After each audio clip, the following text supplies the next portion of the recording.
Siempre que hablamos acerca de los últimos días, hay una palabra importante que ya hemos mencionado antes. Se trata de la palabra bestia. Proféticamente, una bestia es un imperio. Veremos que en los últimos días surgirá un imperio que tiene asociada una historia. Y es vital que entendamos qué ha hecho ese imperio y qué es lo que hará en los últimos días. En esta sesión nos centraremos en un solo pasaje de las Escrituras que se encuentra en el libro de Apocalipsis capítulo 17. Dicho esto, abran sus Biblias en Apocalipsis capítulo 17. Noten cómo comienza esta escritura. Dice, y vino uno de los 7 ángeles que tenían los 7 vasos o las 7 copas, y habló conmigo diciendo, ven, y te mostraré el juicio de la gran ramera. Recuerden lo que aprendimos antes. Proféticamente, cuando hablamos de prostitución, estamos hablando de idolatría. Debemos entender que en los últimos días, la religión del anticristo no será el Islam, sino más bien la nación que traerá este cambio, y lo hablaremos en detalle más adelante. Esta nación que estará vinculada al imperio del anticristo estará entregada a la idolatría. ¿Por qué razón? Porque la idolatría, la motivación detrás de ella, es cuando alguien piensa, yo sé que Dios no hará esto por mí. Yo sé que esto va en contra de su carácter y, por tanto, me vuelvo a otros dioses que no son dioses en lo absoluto y me comportaré de manera idólatra para obtener lo que quiero. Y lo que veremos es lo siguiente, que este imperio del anticristo está relacionado con la idolatría. Por eso, cuando miramos el verso 1, se habla del juicio de esta gran ramera. Fíjense en lo que dice. La que ha sido sentada sobre muchas aguas. Proféticamente, en el libro de Apocalipsis, estas muchas aguas son personas. Representan una gran porción de la humanidad. Y lo que la Escritura nos está diciendo es esto, que en los últimos días, la mayoría de la humanidad caerá en idolatría. ¿Por qué? Porque estaremos, no la iglesia, sino la mayor parte de la humanidad, estará esclavizada a sus deseos, a lo que ellos quieren, y se apartarán de Dios, y recibirán de buena gana al imperio del anticristo, porque creen que a través de ese imperio lograrán lo que ellos desean. Mira ahora el verso 2. El sujeto aquí son los reyes de la tierra. Y eso se refiere a autoridades, gobernantes, como la palabra rey lo indica. Noten lo que dice. Con ella, los reyes de la tierra cometieron fornicación. Y de nuevo, ya sea que usemos la palabra fornicación o prostitución, se está hablando de idolatría. Lo que la Escritura nos refiere aquí es que en los últimos días habrá un gran espíritu de idolatría que dominará este mundo. Noten qué más dice. No solo los reyes de la tierra estarán involucrados en esta prostitución, sino que también van a embriagarse. ¿Quiénes van a embriagarse? Aquí nos lo dice. Los que moran sobre la tierra. Es decir, aquellos que no tienen conexión con el Cordero, sino que se comprometerán con el anticristo. A eso se refiere la Biblia cuando habla de los que moran sobre la tierra. Estamos hablando de aquellos cuyos nombres no están inscritos en el libro de la vida del Cordero. Así que los que moran sobre la tierra se van a embriagar del vino de su fornicación, es decir, de su idolatría. Pasemos ahora al verso 3. Juan está recibiendo una visión y dice: y fui llevado al desierto o a un lugar desolado. Cada vez que aparece esta palabra, que es muy frecuente tanto en el Antiguo como en el Nuevo Testamento, necesitamos entender el propósito de esta palabra. Yo les sugiero entenderla así.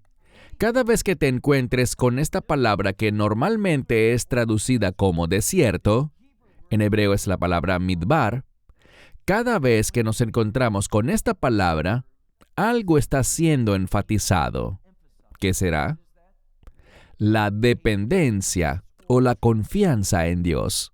Mencioné en la sesión anterior que los hijos de Israel pasaron 40 años en el desierto. ¿Para qué? Para que fueran cambiados, para que aprendieran a no confiar en sus propios pensamientos, sus propios planes, sus propios deseos, sino a confiar y depender del Señor.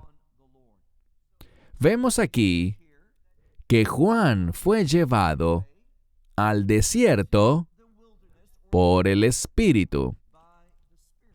Luego dice: y vi a una mujer a quien hicieron sentar sobre una bestia escarlata, la cual estaba llena, refiriéndose a esta bestia, a este imperio, llena de nombres blasfemos.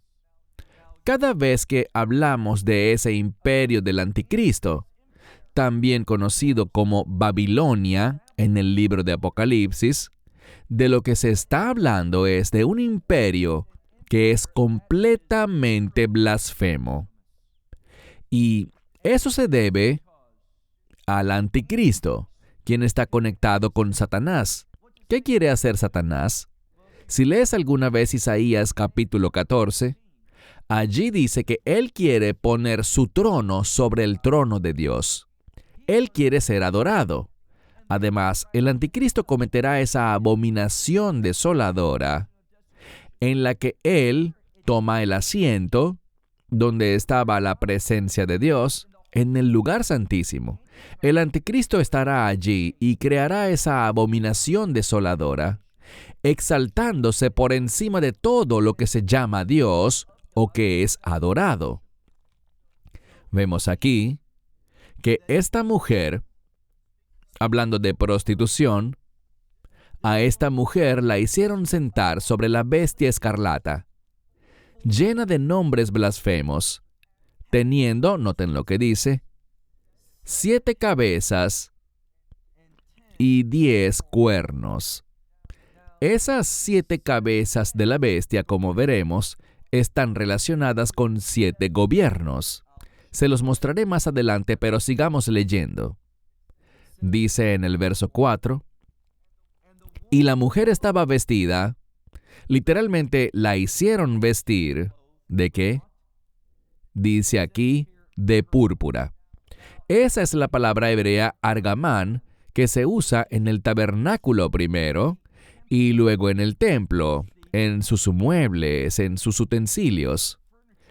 Es un concepto muy importante.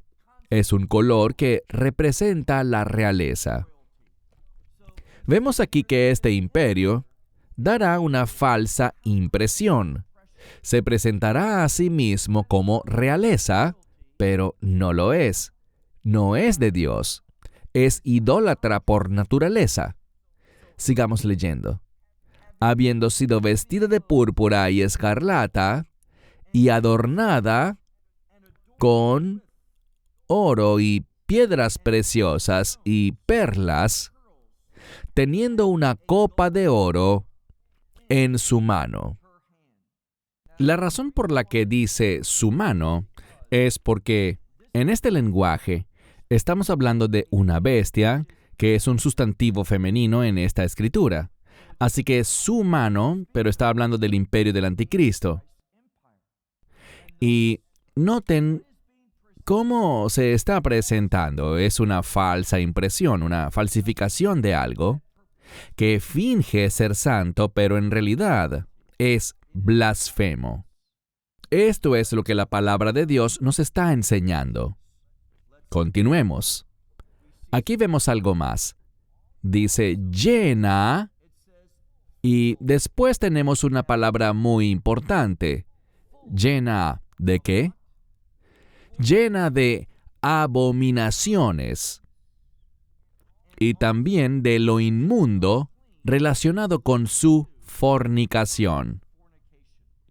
Así que una y otra vez lo que se enfatiza es este espíritu idólatra que la hace inmunda. Y ella está dando esta impresión falsa de ser algo que viene de Dios, pero sabemos que no es así. Luego veamos lo que dice en el verso 5. Y sobre su frente fue escrito un nombre. ¿Qué nombre? Misterio, Babilonia la Grande, la madre de la prostitución y de las abominaciones de la tierra. Dios está usando una terminología fuerte aquí para mostrar que esto es blasfemo. Él ve este imperio como algo lleno de abominaciones. Es inmundo. O sea, no hay nada en este imperio que Dios pueda aprobar. En otras palabras, Él rechazará todo lo que tenga que ver con este imperio. Ahora bien, ¿por qué se nos dice esto? Porque nosotros también, como iglesia, queremos estar de acuerdo con Dios, así que también lo rechazaremos. No tendremos ninguna conexión con eso. Nuestra lealtad nunca será para este imperio del anticristo, sino para la verdad del reino. Sobre esa verdad del reino, hay un pasaje muy importante en Isaías, capítulo 2, que dice, porque la ley saldrá de Sión y la palabra del Señor de Jerusalén. Esto es poesía hebrea. La mayor parte de la profecía está escrita en poesía. La característica más resaltante de la poesía hebrea es el paralelismo, y encontramos que Sión aparece en paralelo con Jerusalén, pero hay una diferencia muy importante. No podemos decir que Sión y Jerusalén son lo mismo. Lo que encontramos es que Sión es Jerusalén, pero en un estado redimido. Así que esto nos habla de un cambio que viene para Jerusalén. Y ese cambio sucederá a través de la redención. Debemos aprender algo. En el Antiguo Testamento hay dos palabras para redención. Están relacionadas, pero no son lo mismo. La primera palabra es el término hebreo padut, que representa un pago. Un pago que se hace con el propósito de redimir. La segunda palabra que se usa para la redención es la palabra geulá. Están relacionadas, pero no son lo mismo. ¿Qué quiero decir? Bueno, padut es el pago y geulá es el resultado. O para decirlo de una manera más sencilla, es el resultado de ese pago. ¿Y cuál es el resultado de ese pago? Es la salvación. Es la victoria. Y podemos ser aún más específicos. Habrá una victoria de reino para el pueblo de Dios. Aquellos que son redimidos por la sangre del Cordero tendrán y experimentarán esa victoria de reino por la eternidad. Leamos de nuevo el versículo 5. Y sobre su frente fue escrito un nombre: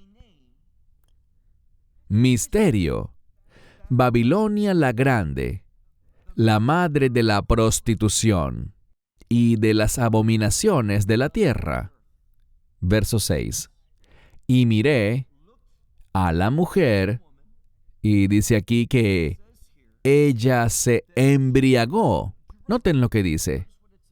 Se embriagó por la sangre de los santos. Hemos visto varias veces que no hay razón para creer. De hecho, bíblicamente, somos llamados a rechazar esta idea de que el propósito del rapto es sacarnos del alcance o de la actividad del anticristo. Eso es lo que uno oye todo el tiempo. Y les diré algo, esa idea es popular. La gente quiere oír eso, a la gente le gusta escuchar eso, pero bíblicamente no podemos hacer esa declaración. Simplemente no es verdad según las Escrituras. Encontraremos que hay un grupo de personas. ¿Quién es ese grupo? Los que moran sobre la tierra. Ellos serán leales a ese imperio del anticristo. ¿Y qué van a hacer? Ellos van a perseguir, a matar y a embriagarse, como dice la Escritura, de la sangre de los santos y de la sangre de los que son martirizados por causa de Yeshua, de Jesús. Es decir, los que son martirizados por su fe en Jesús. Así que esto es lo que la Escritura dice que sucederá. Habrá muchos mártires en los últimos días. ¿Y quién llevará esto a cabo? Eso lo hará el imperio del anticristo. Y es muy importante que aprendamos lo que la Escritura dice acerca de este imperio. Sigamos avanzando. Pasemos ahora a la mitad o al final del verso 6, donde dice: y me maravillé al verla con gran asombro. Verso 7. Y el ángel me dijo: ¿por qué te maravillas? Yo te diré el misterio de la mujer.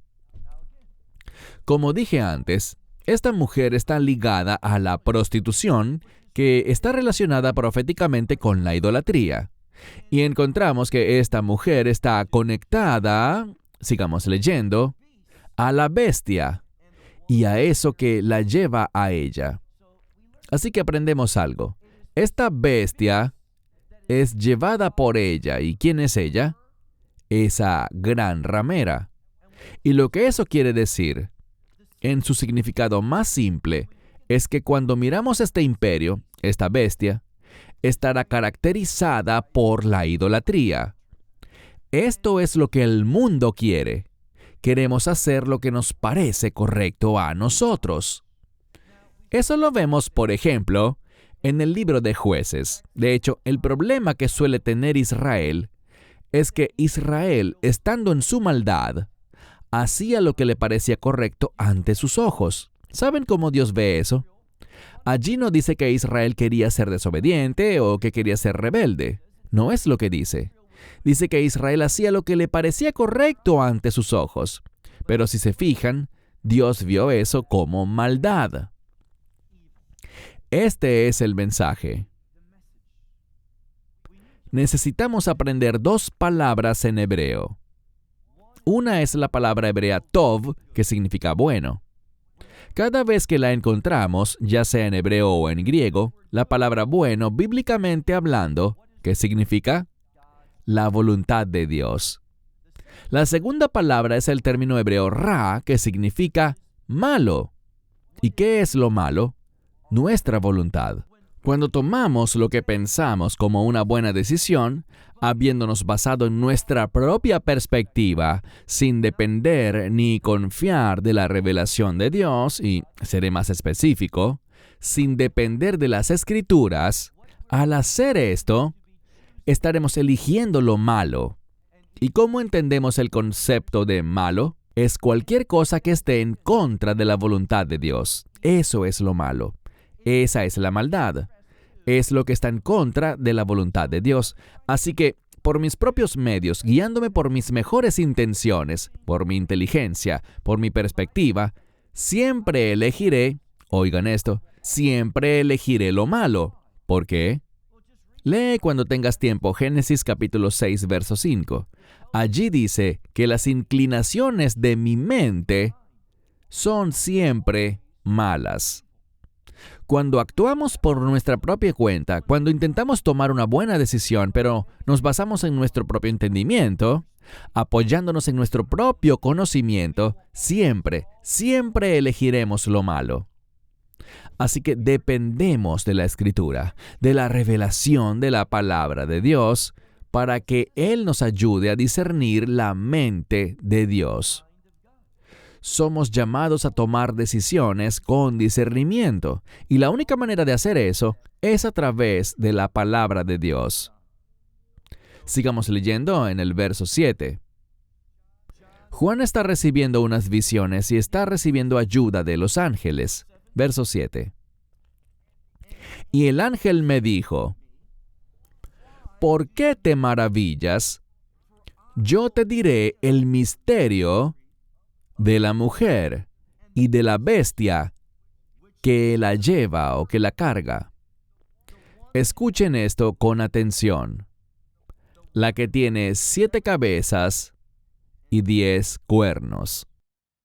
Ahora, vamos a ver algo que es milagroso acerca de esta bestia, de este imperio maligno, que será, verso 8.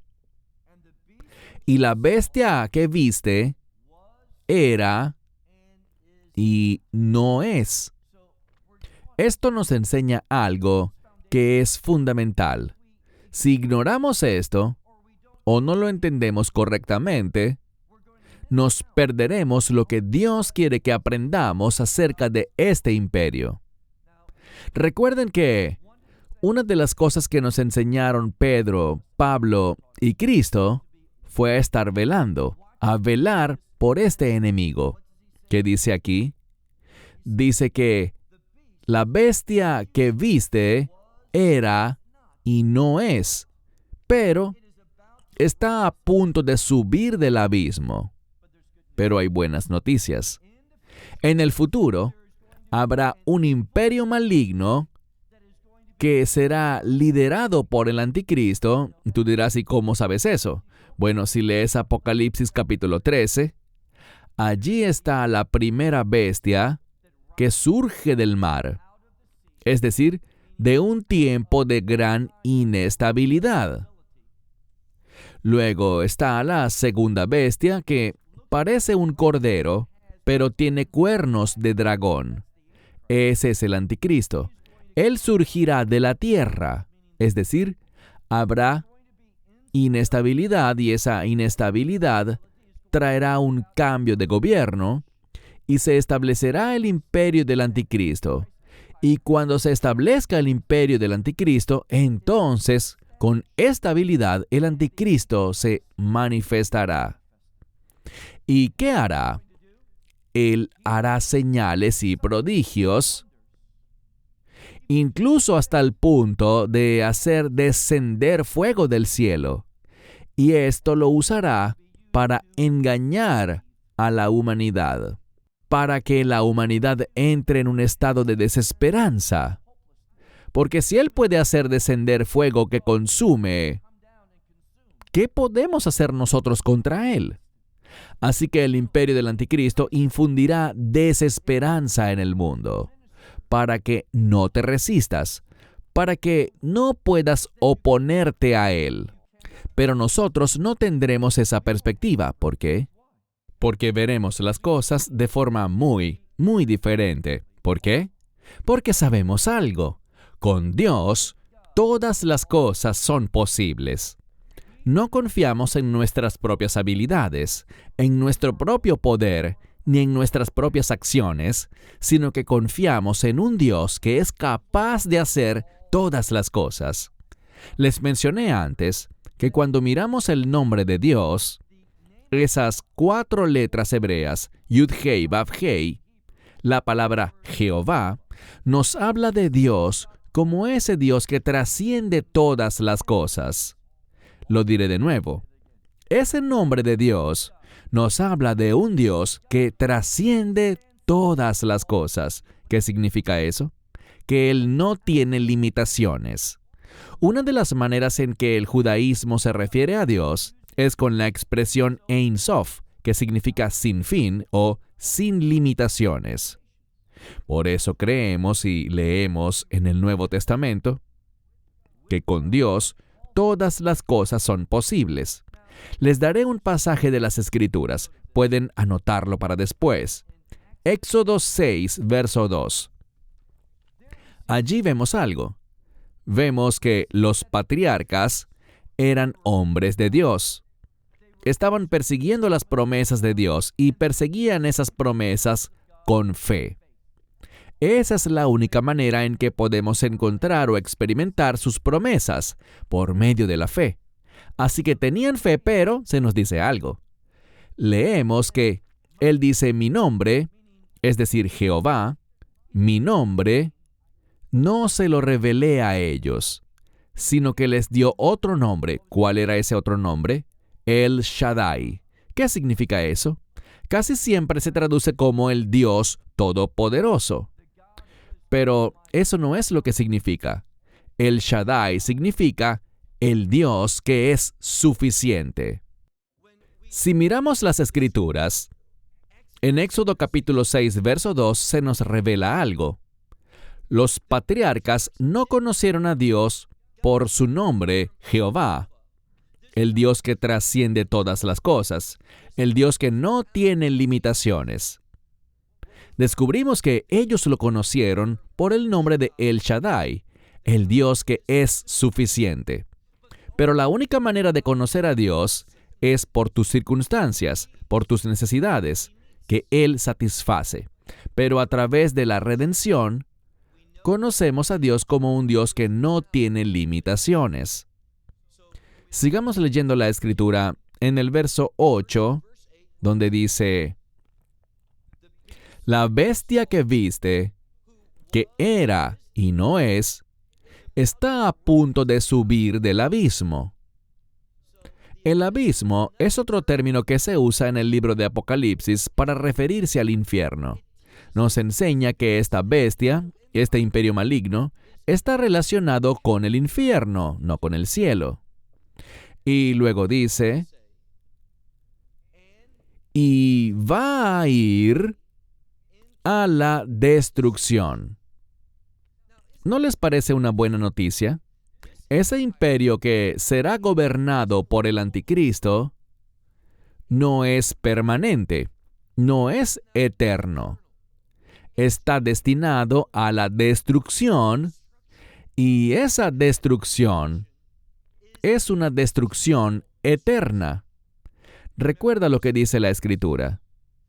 Aquellos que rechazan el Evangelio, el humo de su tormento subirá para siempre, eternamente, día y noche, sin final.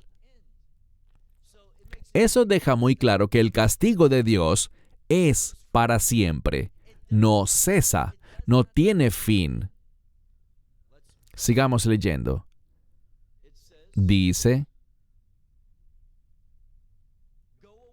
va a ir a la destrucción, y los que moran sobre la tierra, es decir, aquellos que son leales al imperio del anticristo, se maravillarán.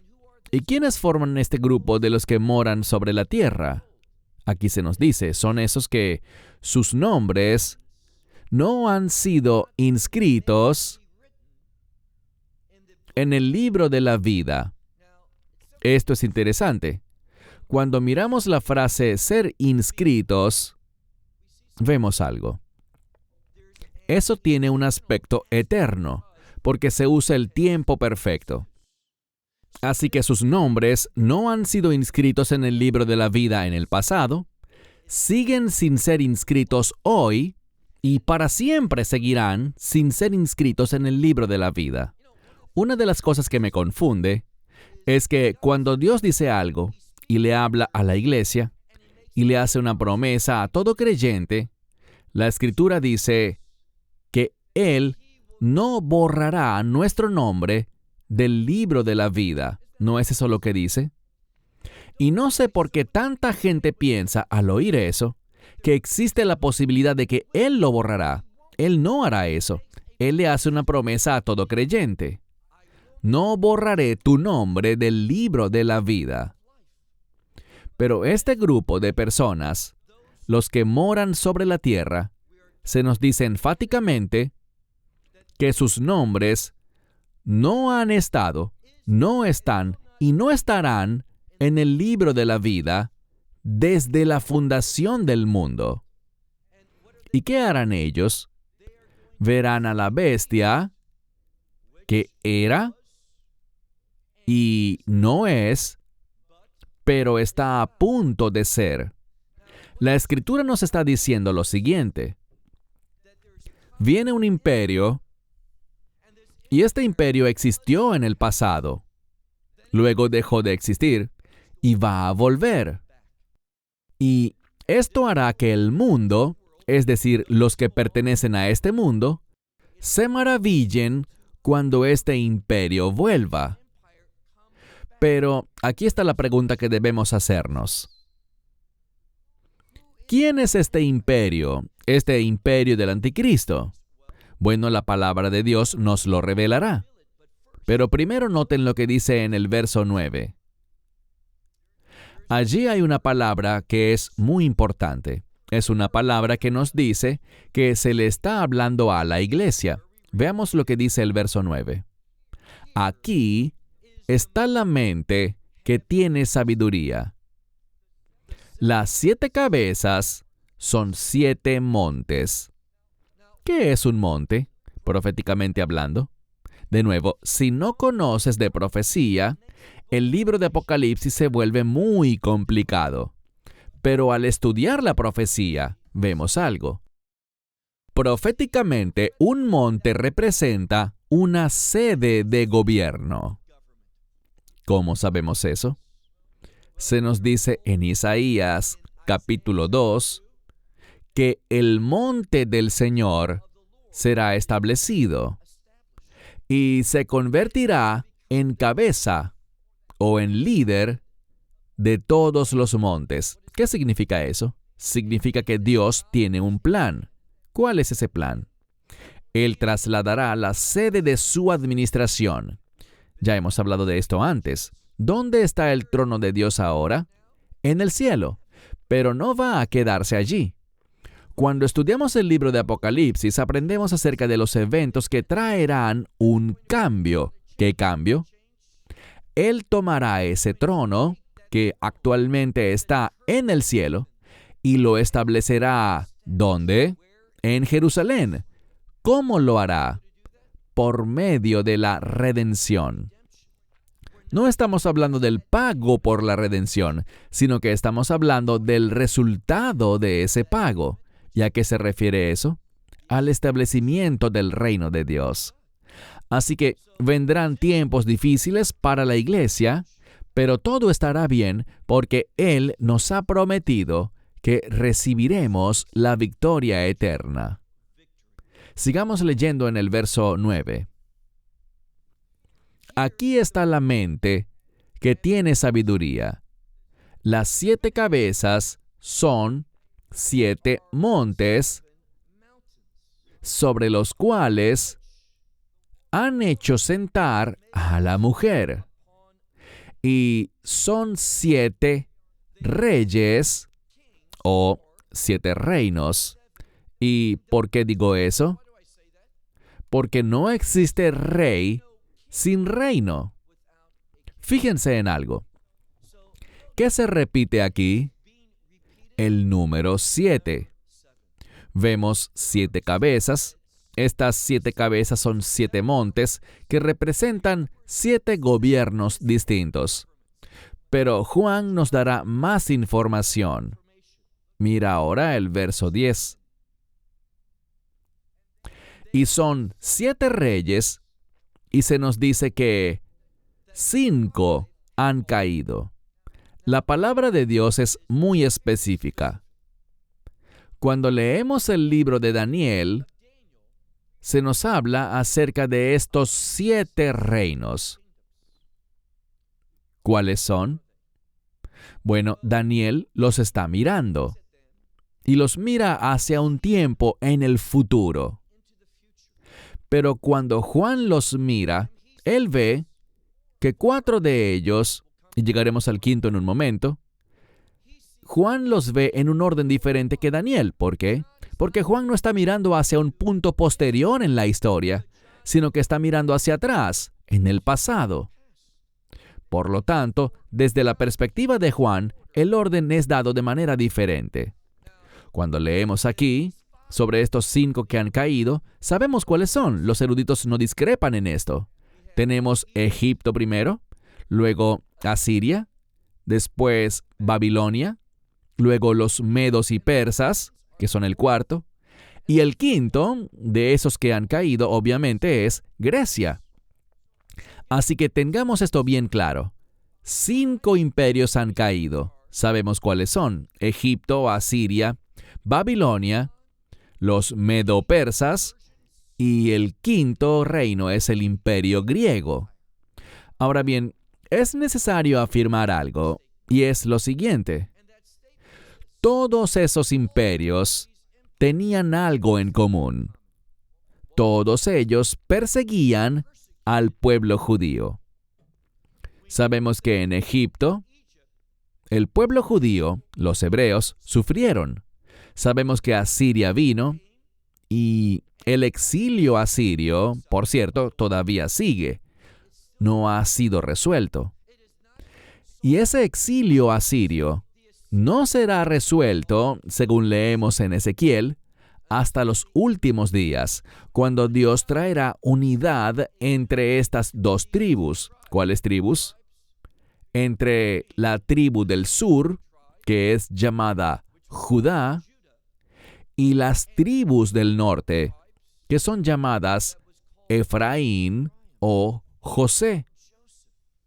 Así que proféticamente podemos esperar una unidad en los últimos días, y que ese exilio asirio, de hecho, llegará a su fin, pero no se terminará sino hasta los últimos días. Bien, sigamos leyendo. Dice aquí, 5 han caído, ya hablamos de eso, y 1 es. Bueno, ¿cuál sería ese imperio que aún es en tiempos de Juan? Es Roma, exactamente. Allí tenemos 6. Y sabemos algo más. Roma también fue un imperio que persiguió al pueblo judío. De hecho, Roma, bajo el liderazgo de Tito, fue quien destruyó el segundo templo y libró guerra contra el pueblo judío, causando una gran adversidad, un gran sufrimiento y muchas muertes. Así que todos estos imperios, estos 6, 5 que han caído y 1 que es Roma, todos ellos fueron conocidos como grandes perseguidores del pueblo judío. Sigamos leyendo. Noten lo que dice. Y el otro aún no ha venido. ¿Qué número sería ese? El 7.º. Y aquí quiero comentarles algo, porque debemos ser consistentes. No se nos dice quién es el 7.º imperio. Yo argumentaría, se los compartiré en un momento, que cuando miramos la Escritura, creo que podemos descifrar cuál es el 7.º. Otros no opinan lo mismo y eso está bien. Pero sea cual sea la posición que tomes, entiende que eso tiene ciertas implicaciones. Algunos dicen que no podemos saber quién es el 7.º imperio. Bueno, está bien, pero si crees eso, Entonces, eso implica lo siguiente. Aquí se nos dice que hay un séptimo reino que viene, pero aún no ha venido, no sabemos quién es. Así que eso supone un retraso de los tiempos finales, porque más adelante veremos que no son 7. Hay 7 cabezas, pero Juan nos dirá en este pasaje que en realidad, ¿cuántas son? 8. Pero vamos a ver una información vital. Existe un vínculo entre el séptimo y el octavo. ¿Qué dice la Escritura? Sigamos leyendo allí donde dice, y el otro aún no ha venido, y cuando sea que venga, esto está en modo subjuntivo. El subjuntivo habla de posibilidad. Por eso dice, cuando sea que venga, no sabemos cuándo es. Cuando sea que venga, ¿qué dice la Escritura? Es necesario que permanezca por un breve tiempo. Estamos aprendiendo algo. Al considerar estos imperios, como Egipto, Asiria, Babilonia, Media y Persia, los griegos y los romanos, algunos de estos imperios duraron cientos de años. Pero se nos da una pista, una muy importante, y es que este séptimo imperio será diferente. Cuando venga, solo permanecerá por poco tiempo.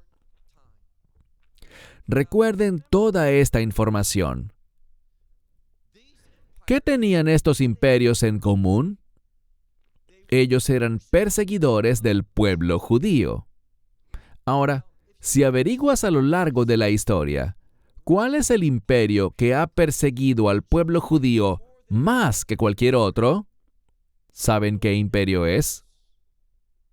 La Alemania nazi. Y lo que yo les diría es esto. Cuando miramos los primeros 6, algunos de ellos duraron cientos de años, pero ese imperio nazi permaneció por muy poco tiempo. De hecho, vemos que existió desde la década de los 30 o hacia el final de los años 30 hasta 1945. Verdaderamente fue un tiempo relativamente corto y, sin embargo, fue el mayor perseguidor del pueblo judío por mucho. Ese es mi planteamiento para ustedes y, como dije, cada uno encuentre la respuesta que mejor considere según como el Espíritu los guíe. Pero en mi opinión, el mayor perseguidor del pueblo judío en toda la historia de la humanidad podría tener algún significado profético. Sigamos adelante. Noten lo que dice en el versículo 11. Y la bestia que era y no es, también, allí lo tenemos, también es el octavo. Así que no son 7. Lo sorprendente es que ciertamente hay 7 cabezas y 10 cuernos, pero habrá un octavo. Ahora, quiero hacer una pausa. Una de las profecías más importantes, en mi opinión, es la que está escrita en el libro de Daniel, capítulo 8. Lo triste acerca de esto es que la mayoría de los eruditos cristianos te dirán que Daniel capítulo 8 ya se cumplió. Yo rechazo eso con vehemencia, y lo rechazo por una razón bíblica. Por ejemplo, se nos dice 3 veces en Daniel capítulo 8, verso 17, y Daniel capítulo 8, verso 19, se nos dice 3 veces que esta profecía, esta visión, es para los tiempos del fin, y que traerá el fin de la ira de Dios. Cuando la ira de Dios termine, el reino será establecido. Primero el reino milenial y luego la nueva Jerusalén. Lo dice 3 veces. El tiempo del fin, el fin de la ira de Dios, y luego dice que es para el Moed, que es el tiempo señalado. Y luego dice Ketz, que en hebreo significa fin. Así que cuando nos basamos en Daniel, capítulo 8, se nos dice 3 veces que esta profecía es acerca de los tiempos del fin y comienza con 2 bestias, ¿no es así? La primera bestia se nos dice que está relacionada con Parás Umadai. ¿Cómo se llama eso en español? Irán. Irán será una gran fuente de inestabilidad. ¿Qué pasará? Bueno, mientras Daniel está recibiendo esta profecía, él intentaba comprenderla, pero le resultaba muy difícil. Y él está mirando esta primera bestia, el carnero, que se relaciona con el Irán moderno, pero no es Irán por sí solo. Irán formará una coalición con otras naciones que se unirán a él. Mi esperanza es que Irán caiga muy pronto. Y si es así, lo que pasará es que se retrasarán las cosas porque para que esta profecía se cumpla, Irán tiene que levantarse de nuevo y debe hacerlo de una manera muy poderosa para que se convierta en esa fuente de gran inestabilidad mundial. Y también será fuente de desesperanza. Porque, ¿qué estarán diciendo las naciones? Dirán, ¿quién es como el carnero? ¿Quién puede resistirlo? Habrá una gran desesperanza cuando este carnero se levante. Pero mientras Daniel está mirando esta primera bestia, sucede algo más. Una segunda bestia que es llamada el macho cabrío aparece.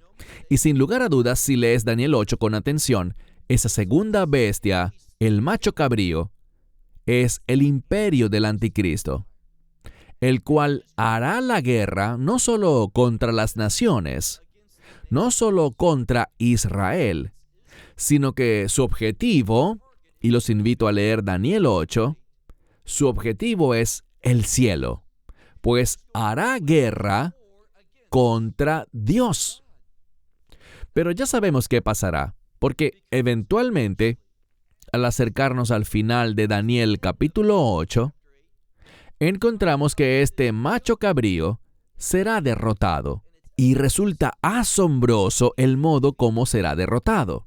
Hay una expresión en hebreo, Be'efes Yad. Yad en hebreo significa mano. Y a menudo expresa la idea de poder, de unción. Nos habla de una obra o un resultado. ¿Y qué dice la Escritura? Este será derrotado por Efes Yad, y la palabra Efes en hebreo significa 0. ¿Cómo será derrotado? No a través de ningún poder. Será derrotado de otra manera. Y eso lo vemos también, por ejemplo, en 2 a los Tesalonicenses capítulo 2. ¿Qué es lo que causará la derrota del imperio del anticristo? Bueno, allí lo dice. Allí leemos que será la espada que sale de la boca del Mesías. En otras palabras, esa espada significa que Él va a hablar.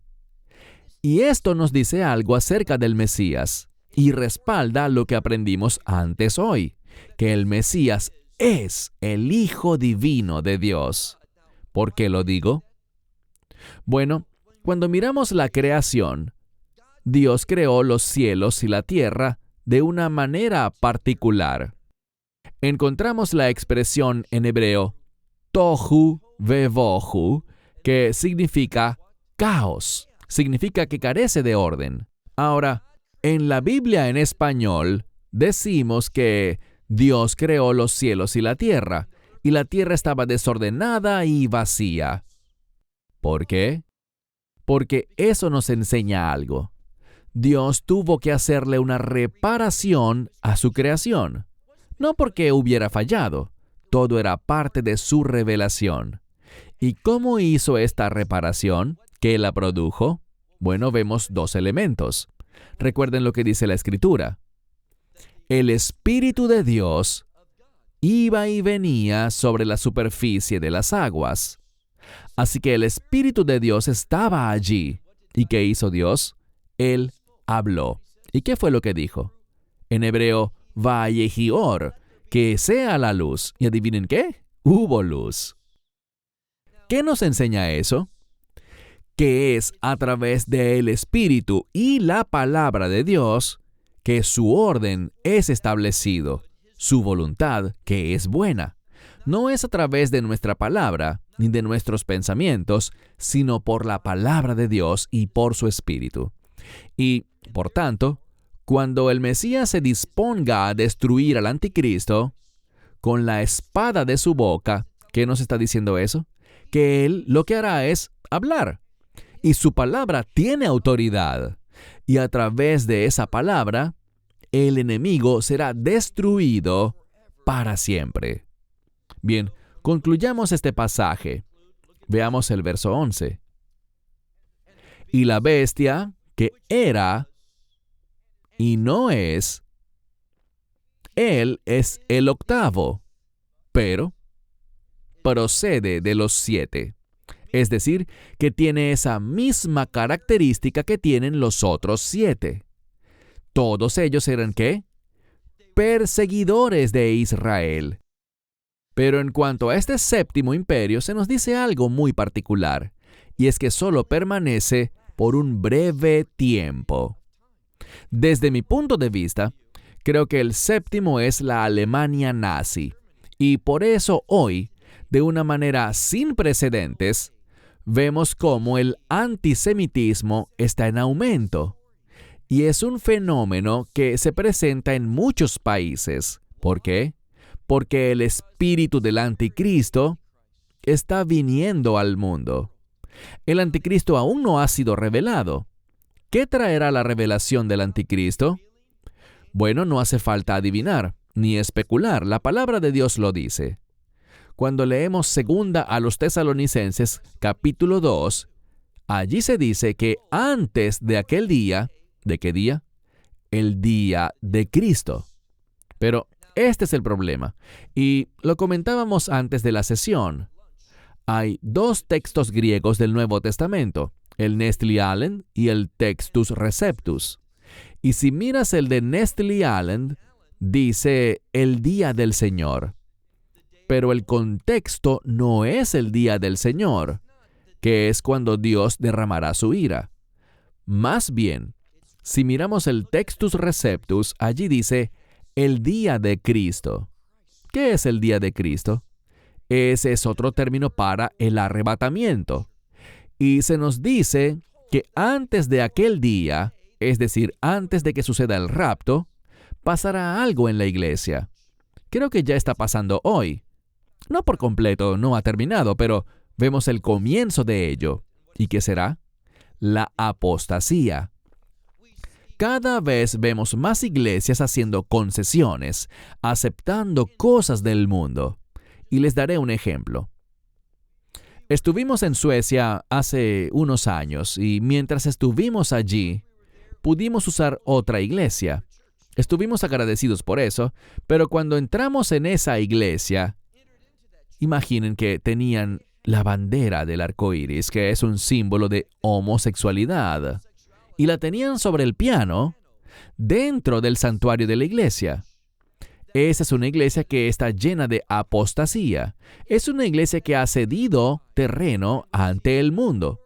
Y cada día vemos más iglesias cediendo ante la presión del mundo.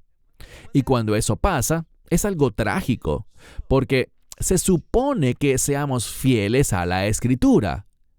Se supone que estemos de acuerdo con lo que dice Dios, con sus estándares que deberían ser nuestros estándares. Y si rechazamos los mandamientos de Dios, no seremos una iglesia fiel. La Biblia dice que ocurrirá una apostasía, y que lo que ya está ocurriendo. Y esta apostasía, dice la Biblia, que traerá o producirá la abominación desoladora. Eso hará que el anticristo se sienta lo bastante confiado, lo bastante seguro, como para finalmente darse a conocer. Eso es lo que trae la apostasía. Concluiré con lo siguiente. En 2 a los Tesalonicenses, capítulo 2, se habla del que lo detiene. La gente está obsesionada con ese tema, y todos quieren saber quién es el que lo detiene. Ahora bien, si leemos la Escritura, dice en 2 a los Tesalonicenses capítulo 2, verso 6, y el que lo detiene, ustedes conocen, pero no saben quién es, no conocen su identidad. La Escritura dice que conocen su propósito. Él detiene para que el anticristo no sea revelado hasta el tiempo fijado por Dios. El que lo detiene nos muestra que Dios está en control, pero noto que la gente no es cuidadosa, y la razón por la que digo esto es porque muchas personas, la idea predominante entre los que creen en un rapto pretribulacional es que el que lo detiene es la iglesia, pero eso no puede ser. ¿Por qué? Cuando miras 2 a los Tesalonicenses capítulo 2, versículo 6, el que lo detiene, cuando es mencionado por primera vez, está en género neutro. No es masculino ni femenino. Es como el pronombre ello. Pero al leer el verso 7, la segunda vez que se menciona, está en masculino. Si conoces algo de gramática griega, que es muy recomendable, cuando tienes la misma entidad en dos géneros diferentes, ¿sabes qué te dice eso? Que no puedes saber la identidad, pero sabemos algo más. No puede ser la iglesia. ¿Por qué? Porque la palabra griega para iglesia, que es eklesia, está en femenino. Así que, cuando miramos al que lo detiene, la primera vez está en género neutro y la segunda en masculino. Nunca se presenta en femenino. Así que no puede ser la iglesia. Debemos formar nuestra teología basados en lo que la palabra de Dios enseña. Solo cuando estudias la Escritura en el idioma original, podrás obtener una gran claridad. Y les digo esto. Si vas a un doctor, buscarás a un doctor que esté bien capacitado, que tenga un título de posgrado en medicina, que haya cumplido su periodo de residencia y sepa cómo manejar el tema de la salud. De la misma manera, le tengo aprecio al pastor de ustedes. Compartimos un rato durante el almuerzo y alguien le dio el Nuevo Testamento en griego y comenzó a leerlo. Eso demuestra que ha estudiado para prepararse y poder tratar correctamente la palabra de Dios. Estamos llamados a hacer eso, y cuando lo hacemos, encontramos que la palabra de Dios cobra vida. Así que en los últimos días surgirá un imperio. Este imperio habrá sufrido un golpe fatal, pero reaparecerá. Y todo el mundo se maravillará por eso, pero nosotros no, porque hemos leído la Escritura. Sabemos qué esperar y no estaremos conmocionados. No estaremos en confusión, sino que vamos a perseverar, persistir y vencer, porque entendemos que el que está en nosotros es mayor al que está en el mundo. Cuando miramos a la iglesia, nos convertiremos en una iglesia victoriosa, porque no haremos concesiones, no aceptaremos la apostasía, sino que permaneceremos fieles a la palabra de Dios. Padre, te alabamos porque eres justo y santo, y te adoramos en espíritu y en verdad. Oramos para que podamos conocer tu palabra y que podamos permanecer fieles a tu revelación. Oramos en el nombre de Jesús. Amén. Amén. Esperamos que te hayas edificado con el mensaje de hoy y lo compartas con otros. Te invitamos a seguir nuestros estudios cada semana por este canal y por el portal de YouTube de Amarás a Israel. También puedes descargar nuestra aplicación móvil gratuita, Mi Estudio Bíblico. Finalmente, para obtener más información sobre nosotros, visita nuestra web amarasaisrael.org, donde encontrarás otras conferencias de Baruch en audio, video y texto. Hasta el próximo programa. Que el Señor te bendiga en Yeshua HaMashiach, Jesús el Mesías, mientras caminas con Él. Shalom desde Israel.